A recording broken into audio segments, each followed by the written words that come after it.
앞시간에 10장부터 13장까지 사울의 죽음 그 두 가지 이유하고 다윗이 헤브론에서 어떻게 이스라엘의 왕이 되었는가, 그리고 방금 전에 이제 13장에서는 왕이 된 이후에 언약궤를 옮겨오려 할 때 첫 번째 어떤 일이 있었는가 이렇게 볼 수 있었습니다. 자, 14장은 갑자기 이제 언약궤 이야기가 사라지고 다른 사건이 등장을 하는데요. 1절에서 7절까지는 예루살렘에서 다윗이 33년간 통치를 하는데 그 가운데서 왕궁을 지어주었던 두로왕 히람에 관한 이야기. 나중에 이 두로왕 히람은 솔로몬이 성전을 지을 때도 백향목을 보내주고 석수, 돌 다루는 사람, 나무 다루는 목수도 보내주었죠. 다윗 때부터 이어진 그 인연 때문에 되어진 것 같습니다. 그리고 이제 2절에 보시면 14장 2절 한번 보시겠습니다. 다윗이 여호와께서 자기를 이스라엘 왕으로 삼으신 줄을 깨달았으니 이는 그의 백성 누구를 위해서요? 이스라엘을 위하여 그의 나라가 높이 들림을 받았음을 알미었더라. 자, 이스라엘을 위한 왕입니까? 왕을 위한 이스라엘입니까? 이스라엘을 위한 왕이죠. 자, 이 왕의 존재 목적을 잃어버리면 안 되는 거죠. 하나님께서 왕을 세운 이유가 그를 섬기라고, 백성들에게 그를 섬기라고 하는 게 아니라 왕을 통해서 이스라엘 백성들, 나라의 백성들을 섬기라고 한 것이죠. 어쩌면 그래서 다윗에게는 그 도망하는 시간들이 필요했을지도 모르겠습니다. 다윗이 도망 다니면서 무엇을 보고 다녔을까요? 그에게 찾아왔던 사람들의 이야기만 들어도, 또 주로 그가 다녔던 곳은 어떤 지역들입니까? 잘 나가는 곳입니까? 소외된 곳입니까? 소외되었던 그 지역들을 다니면서 백성들의 삶을 아주 가까이에서 그가 보고 느꼈을 것입니다. 그런 것들이 어쩌면 다윗으로 하여금 이스라엘 백성들을 위해서 통치하게끔 되었다라는 걸 생각할 수 있고요. 이 뒤에 보면 이제 그러면 그 이스라엘을 어떻게 통치했느냐, 다윗의 통치 방식은 무엇이었느냐, 이 뒤에서 또 나오고 있습니다. 그때 가서 좀 더 보고요. 4절에서는 예루살렘에서 낳은 아들들의 이름이 나오는데 4절에 4명의 아들이 나옵니다. 삼무아와 소밥과 나단과 솔로몬. 이 4명의 공통점은 뭡니까? 엄마가 같다라는 겁니다. 엄마가 누굽니까? 밧세바였습니다. 자, 거기에 나와 있는 나단과 솔로몬, 신약에 등장한다고 그랬죠. 나단은 누구의 조상? 마리아의 조상으로 나와서 누가복음 3장의 족보에 등장합니다. 다음에 솔로몬은 요셉의 조상으로 해서 마태복음 1장에 또 등장을 하고 있죠.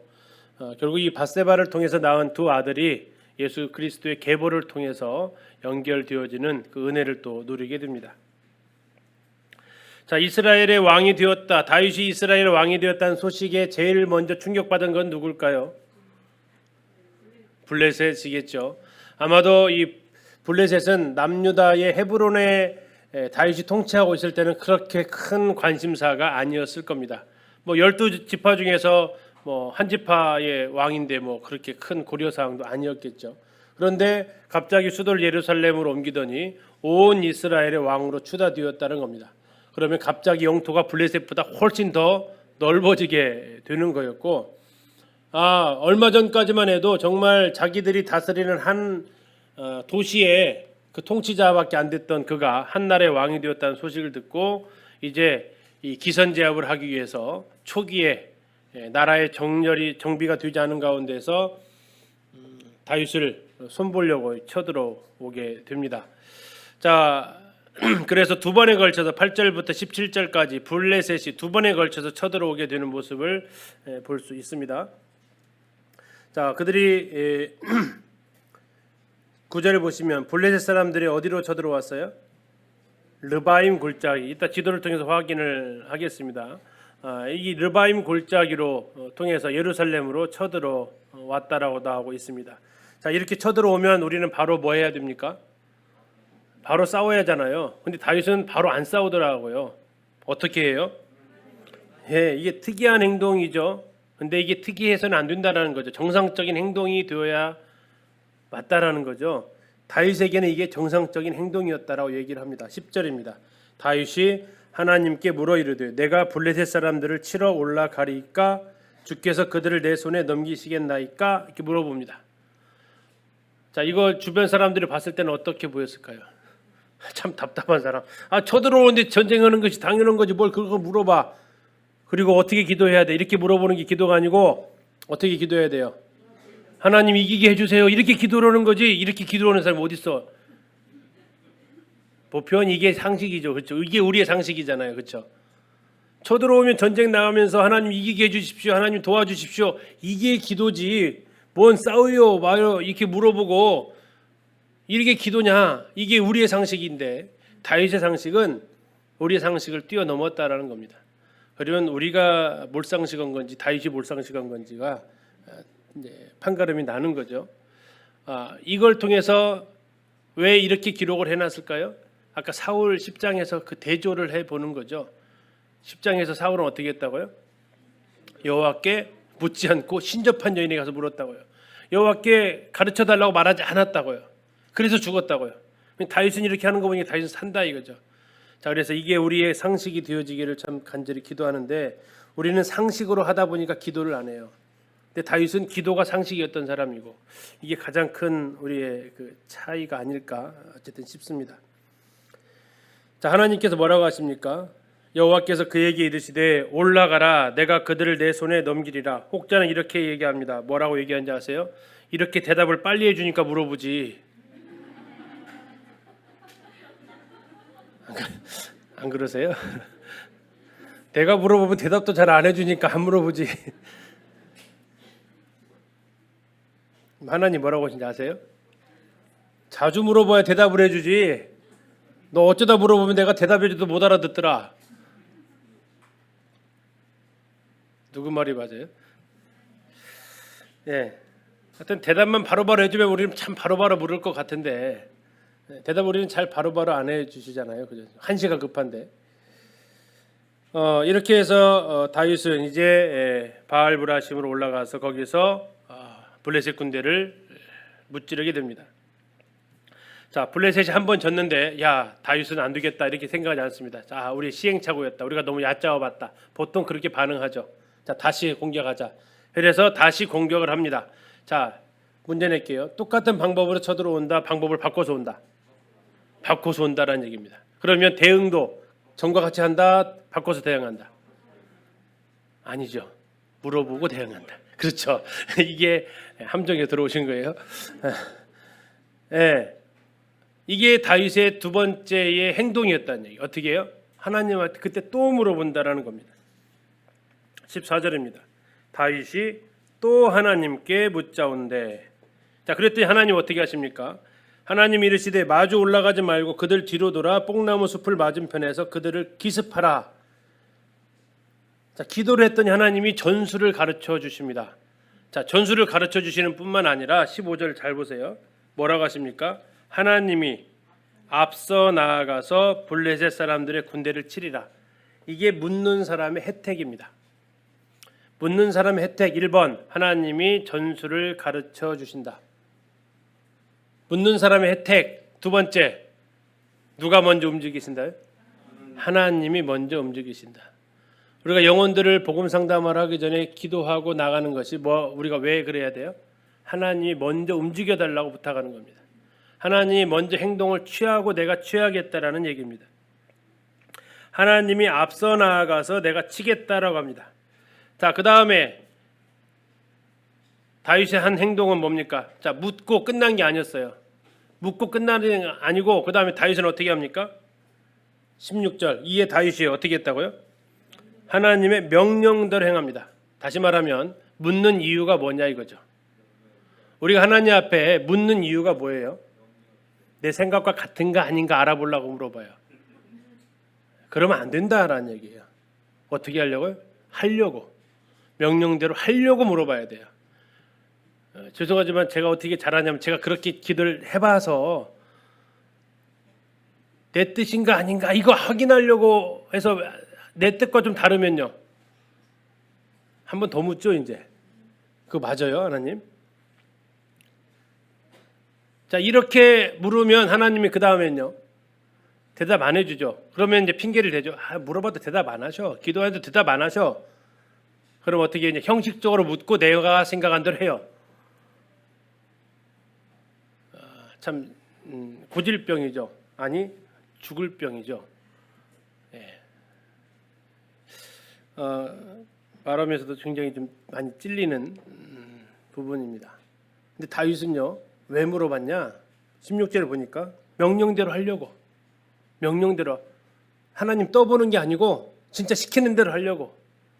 예, 명령대로 하려고 그가 물어봅니다. 그랬더니 하나님께서 어떻게 하십니까? 17절이요.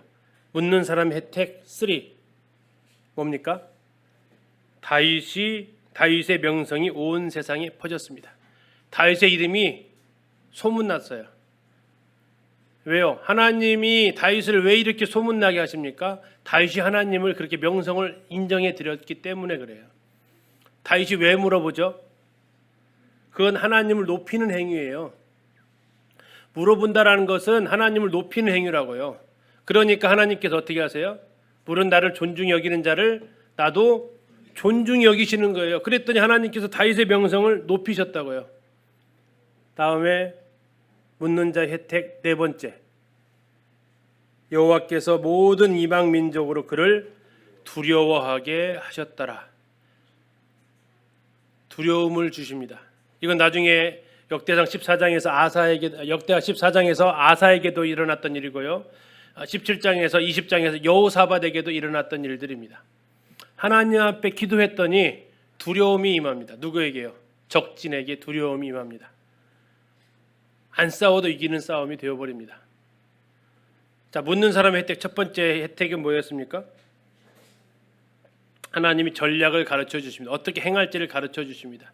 두 번째 혜택은 하나님이 그리고 그 전략을 내셨기 때문에 그 전략에 먼저 움직이십니다. 그 먼저 움직이시고 세 번째 혜택은 우리의 명성을 올려주십니다. 네 번째 혜택은 주변에 두려움을 끼치게 하심으로 우리가 싸우지 않고도 승리하게 하십니다. 문제는 소문이 잘 안 난다라는 거죠. 왜 소문이 안 나요? 앞에 거 첫 번째, 두 번째가 안 되니까 안 납니다. 자, 이렇게 해서 다윗은 결국 승리를 합니다. 어떻게 해요? 하나님 앞에 물어봐서 승리를 했다라고 기억을 하고 있습니다. 이게 지금 그 다윗과 관련 블레셋과의 싸움을 나타내는 지도인데요. 자, 먼저 1번의 헤브론에서 예루살렘으로 올라간 거 누가 올라갔죠? 예, 다윗이 이렇게 왕으로 올라갑니다. 7년 6개월 동안 헤브론에서 왕으로 있다가 온 이스라엘과 모든 장로와 모든 군사의 동의를 얻어서 왕이 된 다음에 예루살렘으로 옮겨가게 됩니다. 예루살렘으로 올라갔다는 소식을 듣고 블레셋 군대가 두 번에 걸쳐서 침입을 하는데 바로 르바임 골짜기로 장소는 같습니다. 전술이 달랐을 뿐이고요. 르바임 골짜기를 통해서 올라오는데 두 번 다 격파를 합니다. 두 번째는 더 심하게 해서 블레셋 일로 왔다가 지난번에 일로 도망갔는데 이번에는 그 반대쪽으로 이쪽으로 이 경로를 통해서 도망가게 되는 더 큰 승리를 가져오면서 이 다윗 시대 이후에 블레셋이 까불었다는 내용이 없습니다. 다윗이 통치하는 그 시대에. 자, 그리고 이제 15장에서 이제 우리가 살펴볼 건데 기럇 여아림에서 얘가 지금 기럇 여아림입니다. 기럇 여아림에서 예루살렘으로 3번 뭐가 옮겨와야 돼요? 언약궤가 옮겨오는 것이 이제 15장에서 할 겁니다. 그리고 그 이후에 여기 4번에 나와 있는 이 메다바 암몬과의 싸움은 이제 18, 19, 20장에서 그 싸움들은 쭉 살펴볼 거고요. 지금 방금 보셨던 것이 여기 블레셋과의 싸움, 그리고 지금 이제 보려고 하는 것이 기럇 여아림에서 언약궤 옮겨지는 거, 이 장면. 옆에 이 바다가 무슨 바다예요? 사해 바다, 여메, 동해 아라바이라고 하는 그 바다입니다. 얘가 예루살렘이고요. 다윗이 지금 통치하고 있는 그 구성입니다. 자, 15장입니다. 자, 15장을 보는데 다윗은 이곳에서 이제 깨달음을 찾게 됩니다. 15장 2절 먼저 보실까요? 다윗이 이르되 레위 사람 외에는 하나님의 궤를 맬 수 없나니. 드디어 알았습니다. 민수기 4장을 공부를 하신 것 같아요. 언약궤는 어떻게 해야 된다고요? 수레에다 싣고 오는 게 아니라고요. 어떻게 하라고요? 메고 와야 된다라는 것을 그가 알게 됩니다. 실패를 통해서 배운 거죠. 근데 문제는 실패하고도 못 배우는 사람들이 상당히 많습니다. 근데 실패를 하면 우리는 한번 돌아보는 거예요. 뭐가 잘못됐지? 오베데돔이 복 받는 걸 보니까 언약궤가 잘못된 게 아니었다. 우리 쪽에서 지금 잘못된 거였다. 그럼 뭐가 잘못됐냐? 그리고 그가 이제 뭐 한 것을 하냐면 4절 보시면요. 다윗이 누구를 모읍니까? 아론 자손과 레위 사람을 모읍니다. 제사장 그룹 레위 성전에서 성막에서 봉사했던 사람을 모으는 거예요. 전문가들이잖아요. 천부장 백부장은 없어요. 지금 보시면 알겠지만 그들의 논의 대상이 아니었다라는 것을 그가 알게 되고 이 일을 통해서 하나님의 언약궤를 어떻게 운반해야 될지를 그가 알게 됩니다. 그리고 이제 대제사장 그룹이 11절에 보시면 다윗이 제사장 사독과 아비아달을 부릅니다. 자, 제사장이 몇 명이 나왔어요? 2명이 나왔죠. 아비아달은 계속해서 따라다녔던 사람이었어요. 근데 갑자기 지금 사독이라는 제사장이 등장을 하게 됩니다. 그리고 앞으로는 이제 아비아달이 무너지고 사독이 계속 이어가게 될 겁니다. 아무튼 이 두 제사장이 있다라는 것은 뒤에 또 하나의 어떤 사건이 이어진다라는 것을 복선으로 보여주고 있고요. 자, 이 다윗은 처음에는 하나님이 우사를 죽이신 거 가지고 굉장히 원망도 했을 거고 무섭기도 했을 겁니다. 그런데 그 이유를 알게 됩니다. 12절입니다. 다윗이 한 말입니다. 그들에게 이르되 너희는 레위 사람의 지도자이니 너희와 너희 형제는 첫 번째 몸을 뭐 하라고요? 성결하게 해라. 두 번째 내가 마련한 곳으로 이스라엘은 여호와의 궤를 메어 올리라.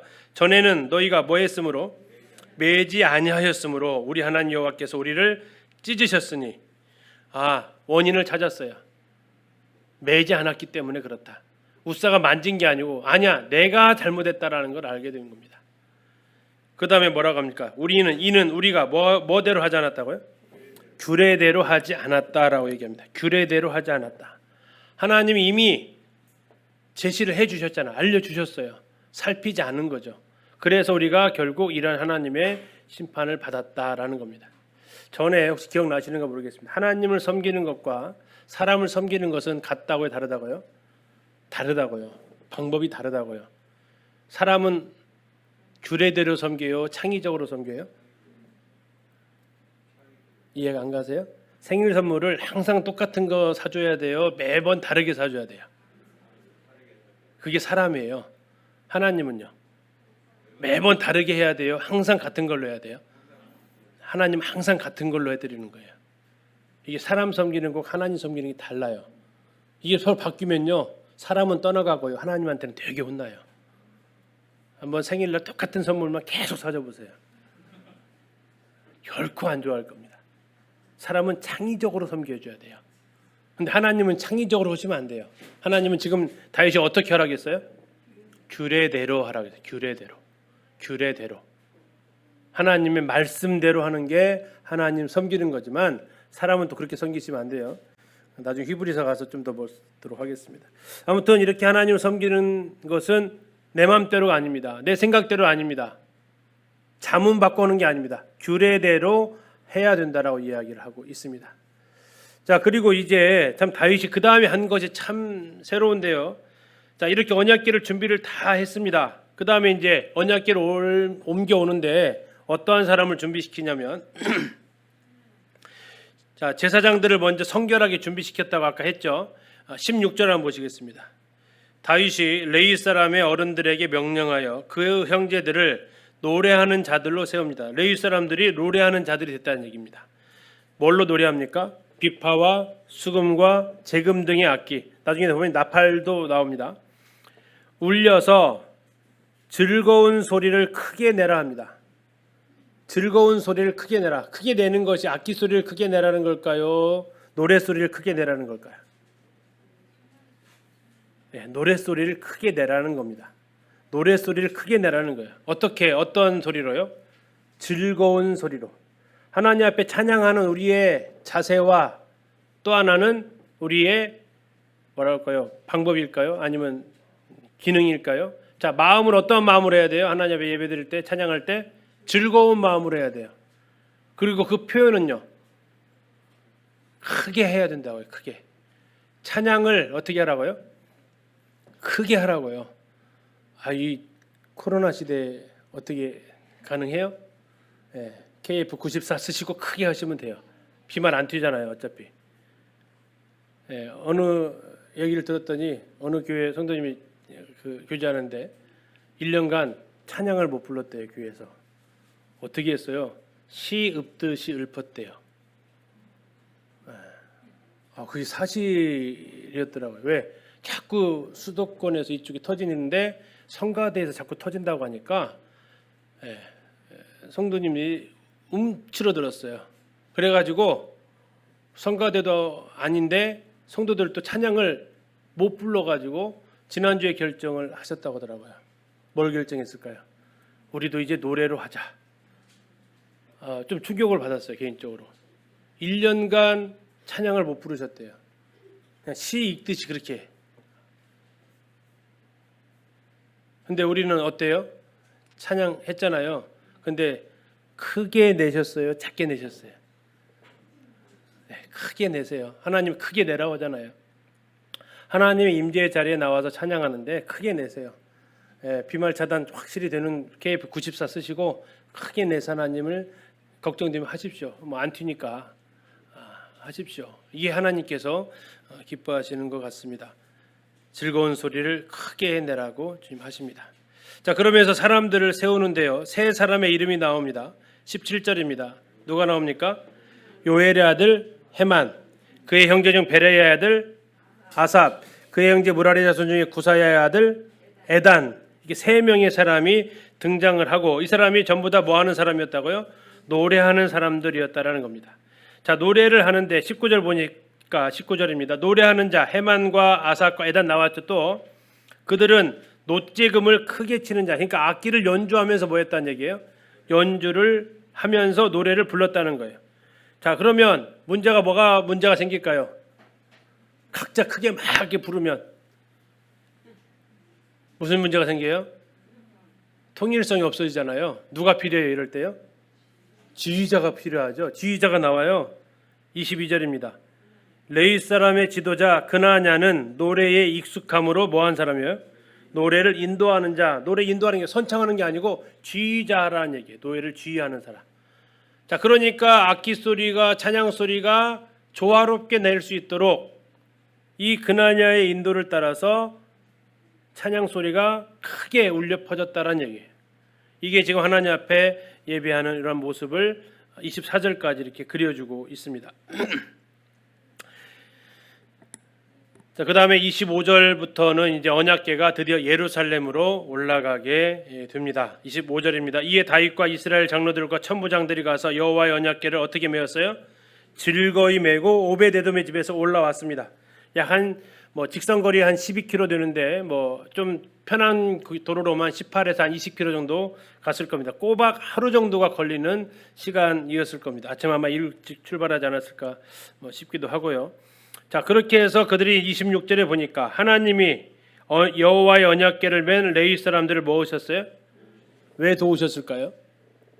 규례대로 하니까 돕습니다. 규례대로 하니까요. 규례대로 하는 그들을 하나님께서 도우셨고, 다음에 28절을 보시면 이스라엘 무리는 크게 부르며 뿔나팔과 나팔을 불고 재금을 치고 비파와 소금을 힘있게 타며 여호와의 언약궤를 메어 올렸더라. 자, 노래도 큰 목소리로 부르는 것뿐만 아니라 악기 연주하는 것도 아주 힘있게 했다라고 얘기합니다. 힘있게 했다는 얘기는 정말 정성을 다해서 연주를 하는 모습을 보여주고 있습니다. 자, 이 즐거움에 참여하지 못한 한 사람이 29절에 나옵니다. 누굽니까? 미갈입니다. 미갈은 뭐 하고 있었습니까?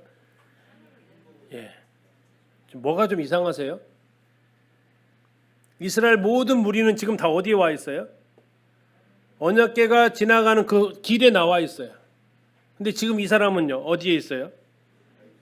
자기 방에서 나올 줄을 몰라요. 다윗성에서 자기 방에서 쳐다보고 있는 거예요. 구경꾼이죠, 구경꾼. 구경꾼의 특징은 뭡니까? 왜 저래? 이런 말을 하는 거죠. 왜 저래? 무슨 일이야? 신앙의 구경꾼이 되면 이러한 일들을 벌어지게 됩니다. 현장에 있으셔야 돼요. 항상 신앙의 현장, 사역의 현장에 있을 때야만이 하나님의 역사하심을 볼 수 있다라는 겁니다. 어느덧 그녀가 사울의 딸 미갈이 창으로 내다보는 것, 창으로 내다보는 게 아니라 그 현장에 있어야 되죠. 다윗이 왕이 춤추며 뛰노는 것을 보고 그 마음에 업신여겼다. 자, 마음에 업신여겼습니다. 근데 하나님은 그걸 보셨고, 우리는 사무엘서에서 미갈이 자식이 없었다 그랬죠. 다시 말하면 다윗이 더 이상 동침하지 않았다라는 의미이기도 합니다. 자, 결국 그녀는 그렇게 하고, 생명의 삶이라는 큐티집에 이런 표현이 있습니다. 창문 안에 갇혀 창문 밖의 기쁨을 알지 못했던 여인. 창문 안에 갇혀 창문 밖의 기쁨을 알지 못했던 여인. 예, 우리도 이렇게 나만의 세상에 갇혀서, 나의 삶에 갇혀서, 나의 환경에 갇혀서 하나님의 임재와 역사가 일어나는 그 현장에서 그 잊지 아니하고 저 멀찍이서 쳐다보면서 때로는 비평하고 때로는 판단하고 이러한 자리에 있지 않기를 기도하게 됩니다. 우리 교재에 보시면 언약궤가 이동하는 장면이 나오는데요. 시내산에서부터 출발합니다. 뭐 잘 찾지는 않겠습니다. 다음에 시내산에서 이제 만들어진 언약궤가 2월 20일 날 출발을 하죠. 고핫 자손들이 언약궤를 메고 출발합니다. 광야에서 헤매다가 요단강에서 제사장들이 요단강을 건널 때 언약궤를 메고 제일 먼저 요단강에 들어가게 됩니다. 다음에 길갈에 올라가서 진을 치고 여리고를 함락시킬 때는 언약궤가 제사장들이 메고 레위인들이 메고 여리고성을 돌게 되죠. 그리고는 미션이 마쳐지면 길갈로 들어옵니다. 그리고 이스라엘의 정복 전쟁이 끝난 후에는 이 길갈에 있던 여호와의 언약궤가 실로로 옮겨가게 되고 성막도 함께 같이 실로로 옮겨가게 됩니다. 자, 실로에 있던 언약궤를 블레셋과의 싸움에서 레위의 두 아들이 언약궤를 가져와라 해서 아벡으로 이 언약궤를 가져옵니다. 아벡 전투라고 하기도 하고 에베네셀 전투라고 하기도 하는데 그것으로 언약궤를 가져왔는데 언약궤만 오면 이길 줄 알았는데 오히려 패하게 되고 언약궤는 블레셋 땅으로 옮겨가게 됩니다. 아스돗, 가드, 에고론을 떠돌면서 이 블레셋의 신들을 심판하는 다곤 신상을 심판하는 모습을 보게 되고 그들은 7개월 동안 이 블레셋에 있었던 언약궤를 결국 이스라엘로 돌려보내기로 결정을 합니다. 베스메스에서 이 사람들은 돌아온 언약궤를 들여다보다가 70명의 사람들이 죽임을 당하고 그 두려움에 이 언약궤는 기럇 여아림으로 옮겨가게 됩니다. 그리고 사무엘상에 보면 20년 동안 있었다라고 나옵니다. 20년 동안. 그 20년은 무슨 20년이냐면 사무엘상 7장에서 사무엘하 7장에서 사무엘상이죠. 사무엘상 7장에서 사무엘이 미스바 대각성 운동을 합니다. 7장에 그 내용이 나옵니다. 그러니까 이 언약궤는 보편적으로 사무엘이 약 30살 정도에 빼앗겼던 것으로 보입니다. 4장에서 사무엘이 이렇게 이스라엘 백성들에게 하나님 말씀을 전했고 그 말씀 하나도 떨어지지 않았다라는 그 내용이 나오는데 그 사역을 하려는 나이가 보통 30세이기 때문에 그렇습니다. 자, 그렇게 30살쯤 빼앗겼다가 20년 후에 미스바에서 대각성 운동이 일어났어요. 그때 그럼 사무엘 나이가 몇 살이에요? 50살이 된 거죠. 50살. 자, 그때까지는 기럇 여아림에 있었다는 얘기예요. 그럼 그 이후에는 어디로 갔냐? 몰라요. 하여튼 기럇 여아림에 계속 있었다는 얘기예요. 그리고 나서 미스바 전투 이후에 시간이요 쭉 흘러갑니다. 무슨 시간이 여기서 우리가 이 언약궤에서 시간 계산을 해야 되냐면 이 기럇 여아림에 들어간 20년 후 그 사이에 다윗이 이 기럇 여아림에서 언약궤를 가져올 때까지 몇 년이 흘렀을까요? 자, 한번 계산 한번 해보실게요. 자, 일단 앞에 사울이 왕이 되기 전까지의 사무엘의 통치 기간이 있습니다. 그렇죠? 7장에서 바로 사울을 왕으로 세우는 게 아닙니다. 자, 사울을 왕으로 세우는 그 통치 기간이 있어요. 자, 그 기간을 빼야 돼요. 다음에 사울이 왕으로 몇 년 다스리죠? 40년 다스려요. 40년 다스릴 때 이 언약궤를 찾았다라는 기록이 없어요. 40년을 또 통으로 쭉 빼야 돼요. 그 다음에 다윗이 헤브론에서 몇 년간 통치해요? 7년 6개월간 통치해요. 그것도 역시 언약궤는 잊혀진 존재가 돼요. 그러면 대략 얼마 정도 나오는 것 같아요? 자, 미스바 운동까지 20년. 그 이후로부터 사울이 왕이 되기까지 기간 정확하지는 않습니다. 사울이 왕으로 통치했던 40년. 다윗이 예루살렘 오기 전까지 7년 반. 대략 계산하면요. 예, 대략 계산하면 약 100년입니다. 100년입니다. 어, 이 아벡 전투의 그 연도가 BC 1102년 정도로 잡습니다. BC 1102년. 그리고 이 사울 왕의 뭐 지금 성도님들 가지고 있는 성경책에서 이게 혹시 주석처럼 되어진 성경은 그 연도가 15장에 나와 있을 겁니다. 약 BC 몇 년으로 나옵니까?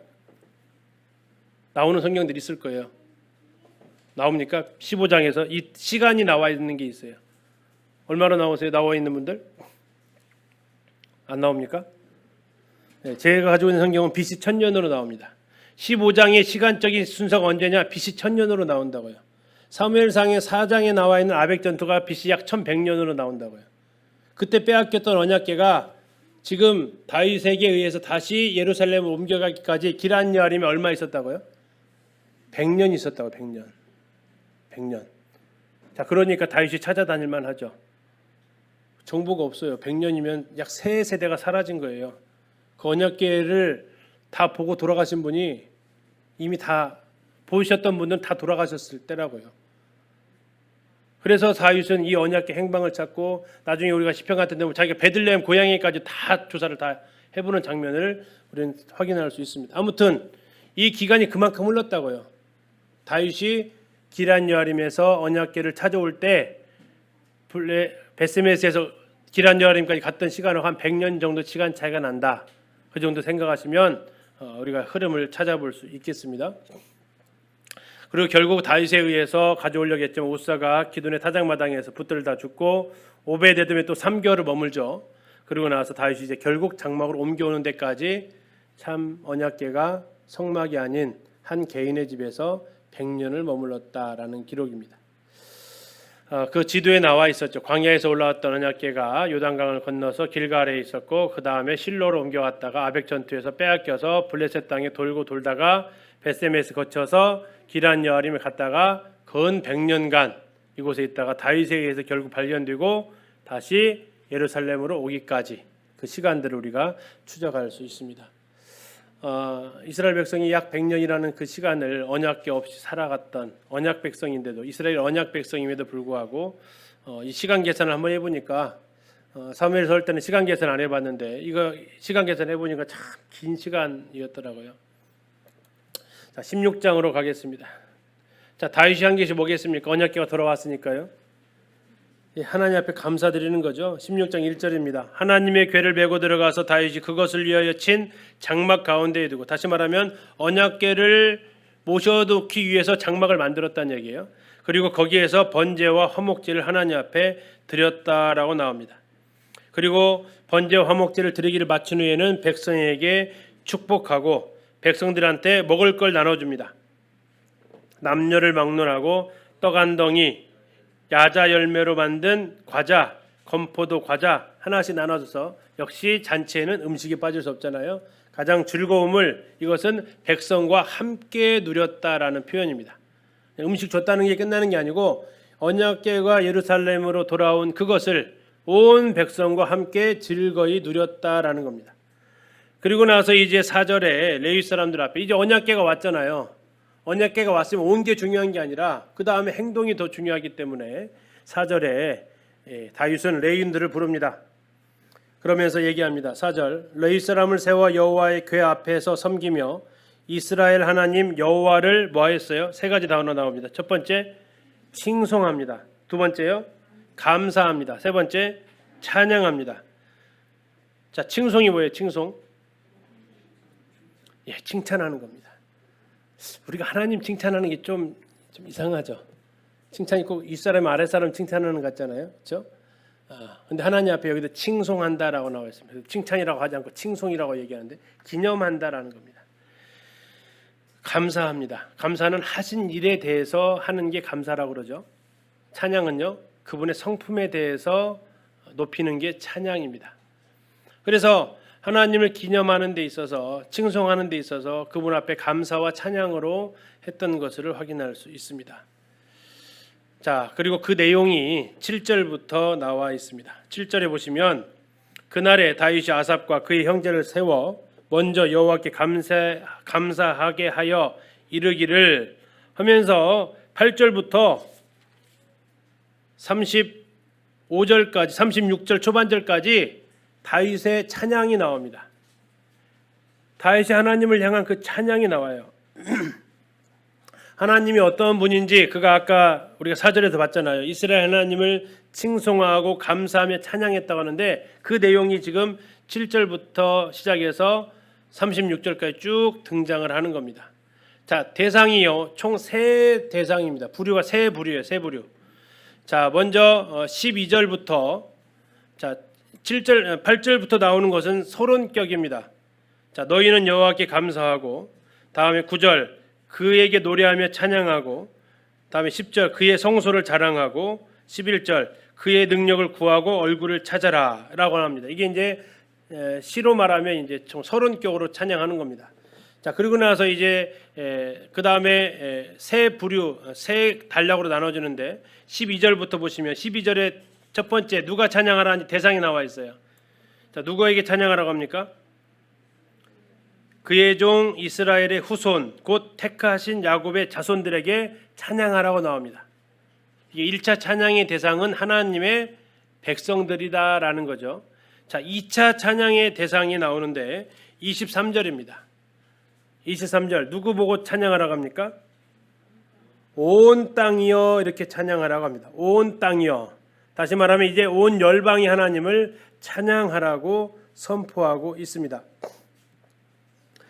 자, 그다음에 이제 마지막 34절은 이제 마무리입니다. 결론이겠죠. 결론.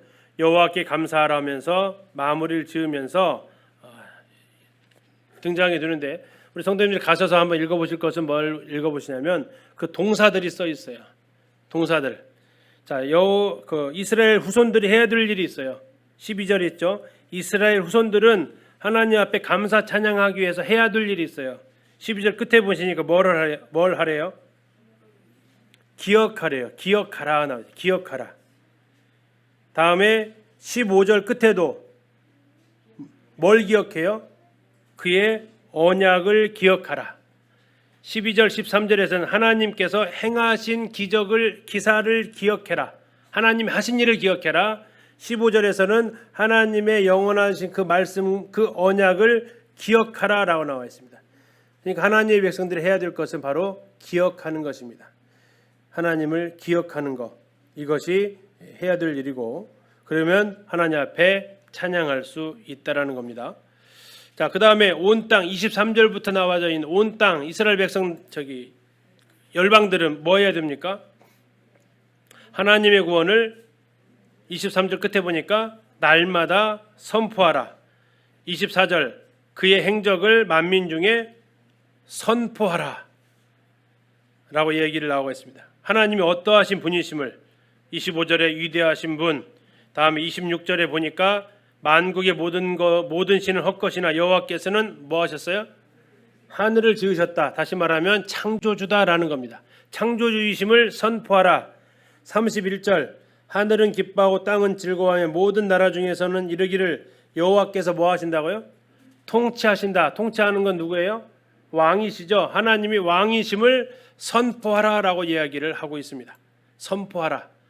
그러니까 이스라엘 백성을 향해서는 하나님의 역사와 그의 말씀을 기억해라. 그리고 우리를 향해서는 하나님이 창조주이시고 하나님 왕이심을 선포해라. 그리고 마지막 34절부터 36절까지는 결론을 지으면서 하나님 앞에 뭐 하라고요? 감사하라. 그리고 35절부터는 이제 기도가 나옵니다.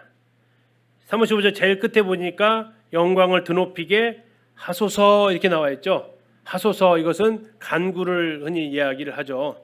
자, 무엇을 해달라고 하는가 한번 35절 보시겠습니다. 너희는 이르기를 우리 구원의 하나님이여 우리를 구원하여 만국 가운데에서 건져내시고 모으사 우리로 주의 거룩한 이름을 감사하며 주의 영광을 드높이게 하소서. 어쩌면 이것은 이스라엘 포로기에 돌아온 이스라엘 백성들의 간절한 기도 제목일 것입니다. 이 비슷한 내용이 시편 106편에 나오는데요. 시편 106편 47절에 여호와 우리 하나님이여 우리를 구원하사 여러 나라로부터 모으시고 우리가 주의 거룩하신 이름을 감사하며 주의 영예를 찬양하게 하소서. 같은 비슷한 기조가 나와 있습니다.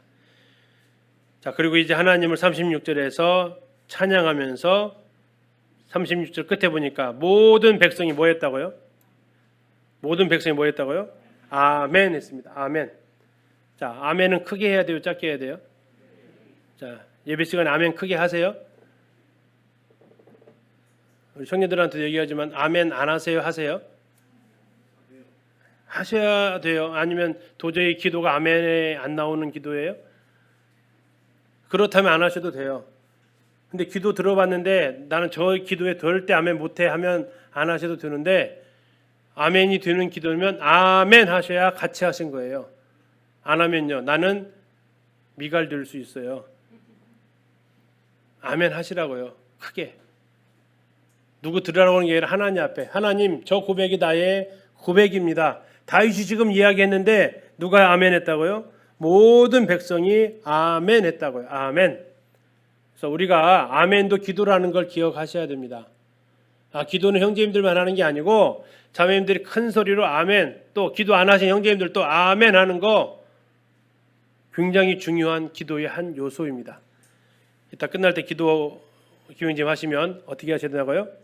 아멘. 예, 지금 소리보다 더 크게 아멘 하십시오. 이게 바로 나도 동일한 마음으로 기도했습니다라는 겁니다. 그렇지 않으면 내가 구경꾼이 된다고요. 미갈이 된다고요. 이렇게 구경하는 사람이 되지 마십시오. 하나님 앞에 아멘 하십시오. 37절부터 43절까지는 이제 이와 관련된 일들이 나와 있는데, 자, 아삽에게 이 역할이 이제 두 가지로 나누어집니다. 왜 두 가지로 나누어지냐면, 지금 성막 높 땅에 있었던 성막이요, 지금 어디에 가 있냐면 기브온 땅에 가 있어요. 성막이요. 번제단하고 언약궤 없이 성막이 기브온 땅에 가 있고요. 언약궤는요 예루살렘 시온성에 와 있어요. 두 개의 거리가 약 10km 정도 떨어져 있습니다. 이 두 군데, 한쪽에는 성막이 있고 한쪽에는 언약궤가 있어요. 이게 지금 무슨 상황이에요? 이게 지금 이 일이 지금 벌어진 거예요. 자, 그래서 다윗이 여기에 대해서 대책을 지금 세우는 겁니다. 16장 37절 보시면 다윗이 아삽과 그의 형제를 어디에서 섬기게 해요? 여호와의 언약궤 앞에서 섬기게 합니다. 다음에 39절 보세요. 제사장 사독과 그의 형제 제사장들에게 어디에서요? 기브온 산당에서 뭐를 했어요? 여호와의 성막 앞에 모시게 했어요. 그러니까 아삽과 그의 형제들한테는 예루살렘에 있는 무엇 앞에서 행하라? 언약궤 앞에서 섬겨라. 그리고 기브온에 뭐가 있다고요? 여호와의 성막이 있어요. 거긴 누가 돌보게 했어요? 제사장 사독을 향해서 이렇게 돌보라라고 얘기를 했어요. 아비아달은 어디 있을까요? 다윗 곁에 있었을 거예요. 같이 있었으니까. 그러면 아마 이쪽 언약궤 이쪽 관리하는 것에 아비아달이 아마 같이 했을 가능성이 많습니다. 자, 그러다 보니까 지금 이원 체제가 되었어요. 이원 체제. 하나님의 임재가, 하나는 예루살렘에 있는 언약궤, 또 하나는 기브온 산당에 있는, 기브온에 있는 산당, 거기에 언약궤 성막이 자리하고 있어가지고 양쪽으로 지금 나눠져 있었다라는 겁니다. 자, 그럼 우리가 한 번 더 이후의 일을 한번 추정할 수 있어요. 솔로몬 1000번째 드리러 어디로 갔죠? 기브온으로 갔죠. 거기에 기브온 산당이 크다고 나와 있어요. 클 뿐만 아니라 거기에 뭣도 있었다는 걸 알 수 있어요? 예, 성막이 그곳에 위치하고 있었다는 것도 알 수 있어요. 성전은 나중에 이걸 어떻게 이제 하는 거예요? 성전은 이 두 개를 하나로 모으는 일을 하는 겁니다. 다윗이 왜 이걸 기브온으로 안 가져가고 성막 있는 곳으로 안 가져가고 어디에다 뒀어요? 왜 자기가 있는 다윗성 시온성에다가 이걸 뒀을까요? 성도님들 같으면 어떻게 했을 것 같으세요? 기브온, 성막 있으니까 그냥 그곳에 두어라 하셨을 것 같으세요? 아니야, 이건 나는 하나님의 임재 가운데 살 거야, 이게 두셨을 것 같으세요? 갈등이죠. 네. 다윗은 어떻게 했어요? 네. 시온성에 두었습니다. 다윗성에 두어서 하나님을 섬기겠습니다. 뭐 여러 가지 이유가 있을 수 있겠습니다. 그곳이 산당이기 때문에 그럴 수도 있고요. 산당이 있었던 자리 때문에 그럴 수도 있고, 인터뷰를 해봐야만 알 수 있는데 지금 인터뷰 자리에 안 나오시니까 어쩔 수 없어요. 주님 나라 가서 이건 물어보기로 하고 당시 상황을 얘기를 해주고 있습니다. 다시 37절에서는 아삽이 예루살렘에 있는 언약궤 앞에서 섬겼고, 39절에서는 제사장 사독은 기브온 산당에 있는 성막 앞에서 섬겼다. 그리고 다윗은 이 두 가지를 다 같이 병행해서 하도록 했다라는 겁니다. 자, 지난번에 이제 이건 뭐 책에 안 실어드렸는데 예전에 설명했던 건데요. 자, 이게 지금 다윗성입니다. 이 다윗성이 뭐가 있다고요? 다윗성이 뭐가 있어요? 언약궤가 있습니다. 다윗성에. 그리고 저기 기브온 산당에는요, 성막이 있었다고요. 여기서 여기까지 거리가 한 10km 돼요. 예. 더 멀어 보이세요? 어떠세요? 저희들 보통 이제 성지순례 가면 이렇게 여기 다 지나가는 길인데 한 10km 정도 떨어진 곳에 지금 이별에 있죠. 원래 언약궤하고 성막은 같이 있어야 되잖아요. 근데 참 이 시대가 참 안타까운 모습이죠. 이 시온성 다윗성에 언약궤 존재하고 기브온 산당에는 성막 존재하고 이런 상황이 이루어지게 됩니다. 자, 그렇게 해서 나중에 결국 이 아라우나의 타작마당에서 이제 이게 21장에 나오는데 이곳에서 무슨 일이 벌어져요? 다윗성에 있었던 언약궤가 옮겨져 가는 내용이 나옵니다. 이게 역대하에 나오는 거예요. 그리고 이제 더 이상 성막은 필요가 없게 되면서 자연적으로 사라지게 됩니다. 그리고 결국 이 아라우나 타작마당에서 다윗이 인구조사 재앙 때문에 샀던 그 땅에 솔로몬이 성전을 짓는 일들이 이제 진행이 되게 되는 거죠. 그러면서 이제 17장에서 성전 건축과 관련되어진 다윗이 이야기를 하는 겁니다. 다윗이 여기에서 지금 살면서 이야기를 하는 거예요. 아까 지금 언약궤가 어디로 들어갔다고 나와 있어요? 언약궤 어디로 갔다고 나와 있어요? 16장 1절에 하나님의 궤를 메고 들어가서 다윗이 그것을 위하여 친 어디요? 장막 가운데에 뒀다고 했잖아요. 장막에 뒀다고요. 왜? 성막이 같은 텐트예요. 그러니까 원래 있었던 그런 형태로 뒀어요. 근데 그가 지금 생각을 잘못했다는 것을 했나 봐요. 17장이 들어가면서 바로 나오는 게 뭐예요? 17장 1절에 뭐라고 나와요? 나는 백향목 궁에 거주하거늘 여호와의 언약궤는 휘장 아래에 있도다. 근데 이게 걸린 거예요. 언약궤만 들어오면 다 될 줄 알았는데 막상 언약궤가 딱 들어오니까 나는 너무나 좋은 건물에 살고 있는데 환경에 살고 있는데 하나님의 임재는 저 천막 속에 있으니 그의 마음이 지금 찢어지는 겁니다. 그래서 뭐 하고 싶다? 나단한테 불러서 성전 짓고 싶다라고 지금 이야기가 진행이 되는 겁니다. 자, 그 17장부터는 다음 주에 이어서 하도록 하겠습니다. 김은재님 기도 해주시고 성도님들은 기도를 잘